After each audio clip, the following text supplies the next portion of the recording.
جب دجال اور وہ کالا دھواں ختم ہوگا تب اس کی کچھ عرصے بعد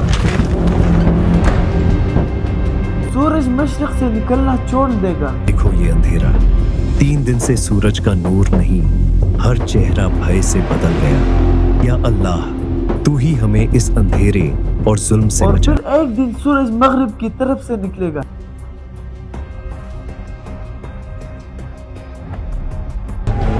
سورج نکل گیا، روشنی واپس آ گئی، لیکن یہ اندھیرا اور دھواں، یہ منظر ابھی بھی سب کچھ خوفناک ہے۔ کریم صلی اللہ علیہ وآلہ وسلم نے فرمایا کہ قیامت کے قریب 10 نشانیاں ظاہر ہوں گے، ان میں سے ایک بڑی نشانی ہوگی تبت العرض۔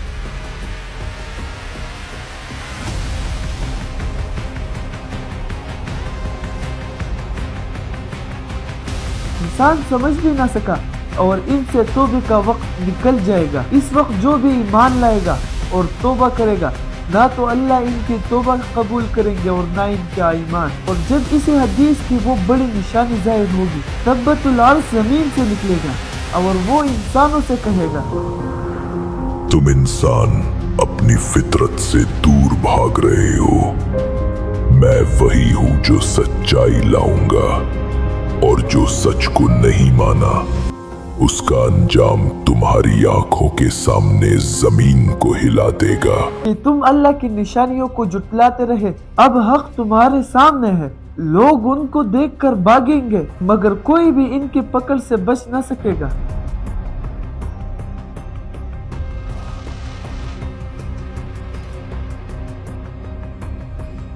یہاں پر تبت العرض انسانوں کو 2 حصوں میں ڈیوائیڈ کرے گا۔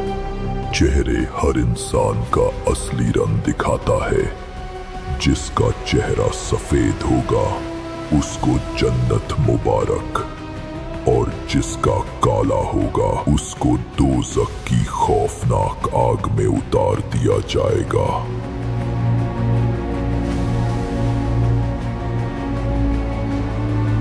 اب تمہاری باری۔ اور جب تبت العرض اپنا کام پورا کرے گا تب اللہ کے حکم سے یہ پھر سے زمین میں چلا جائے گا۔ ان کا کام تھا صرف فیصلہ کرنا، اور تبت العرض نے وہ فیصلہ کر دیا۔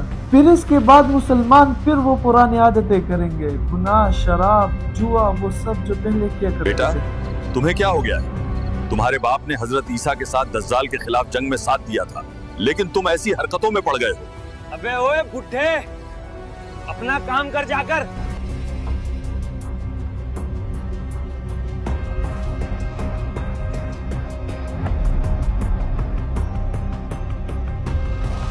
اور یہاں پر انسانوں نے سوچا کہ امتحان اب ختم ہو گیا ہے، مگر اصل امتحان تو اب شروع ہوگا۔ ایک طرف مشرق میں زلزلے اور دوسری طرف مغرب اور تیسری طرف عرب کی سرزمین۔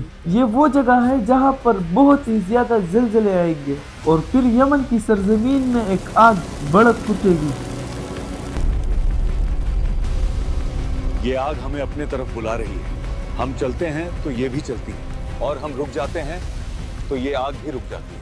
کوئی بچاؤ نہیں، کوئی پناہ نہیں، بس صرف روح کا امتحان۔ پھر اسرافیل سور پھونکیں گے، اور آج جو ہم کہتے ہیں کہ ایک دن قیامت آئے گی، وہ یہی دن ہوگا۔